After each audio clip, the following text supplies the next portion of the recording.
3 अक्टूबर का वो दिन होगा जिस दिन माँ दुर्गा स्वयं धरती में आएंगी, यानी कि उस दिन से अगले 9 दिनों तक शारदीय नवरात्रि का महापर्व प्रारंभ होगा।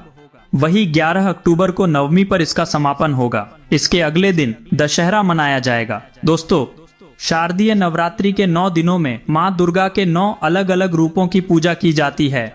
इन दिनों में पंडालों में माँ दुर्गा की विशाल प्रतिमाएं स्थापित करके उत्सव मनाया जाता है, कलश यात्राएं निकाली जाती है और माँ की विधि विधान से पूजा होती है। शारदीय नवरात्रि का उत्सव हमारे देश में बहुत विशेष माना जाता है। इन दिनों में माता रानी के सभी स्वरूपों की विधिवत पूजा अर्चना करने और व्रत रखने से साधक को विशेष फलों की प्राप्ति होती है। नवरात्रि में घर में माँ दुर्गा का आह्वान करने से पूर्व शास्त्र अनुसार आपको अपने घरों में कुछ काम जरूर कर लेने हैं, नहीं तो माता रानी का अपमान होता है और घर में बरकत नहीं होती है, आपका कोई काम नहीं बन पाता है।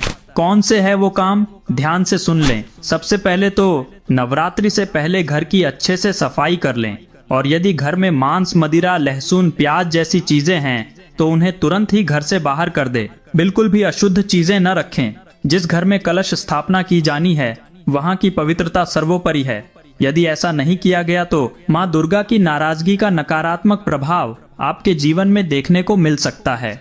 दूसरा आपको करना है कि नवरात्रि से पहले घर से टूटे फूटे बर्तन, पुराने फटे कपड़े बाहर कर दे। इन चीजों से घर में नकारात्मकता बढ़ती है और सकारात्मकता को आने से रोकती है। इन चीजों के घर में होने से तंगी, बीमारी, कष्ट जैसी समस्याएं उत्पन्न होती है। ध्यान रहे, माँ दुर्गा स्वच्छ वातावरण में ही वास करती है। तीसरा काम जो आपको करना है कि नवरात्रि से पहले घर के मंदिर की अच्छी तरह साफ सफाई करें। घर के मंदिर में किसी भी तरह की खंडित मूर्ति या तस्वीर को न रखें। उसे पूरे मान सम्मान के साथ बहते हुए जल में विसर्जित कर दें। इसके स्थान पर कोई नई मूर्ति अथवा तस्वीर लाकर स्थापित करें। चौथा काम आपको करना है कि नवरात्रि से पहले घर के मंदिर में जली हुई माचिस की तीलियां न पड़ी हो, इस बात का अवश्य ध्यान रखें। यह अक्सर लोग अनजाने में करते हैं। मंदिर में माचिस की तीलियां, अगरबत्ती के टुकड़े, जली हुई धूप की राख रखे होने से देवी देवता नाराज होते हैं।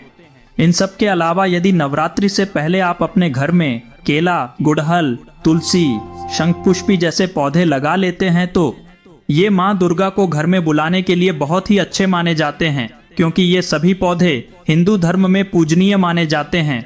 वही किसी भी शुभ कार्य को करने से पहले स्वास्तिक का चिन्ह बनाया जाता है।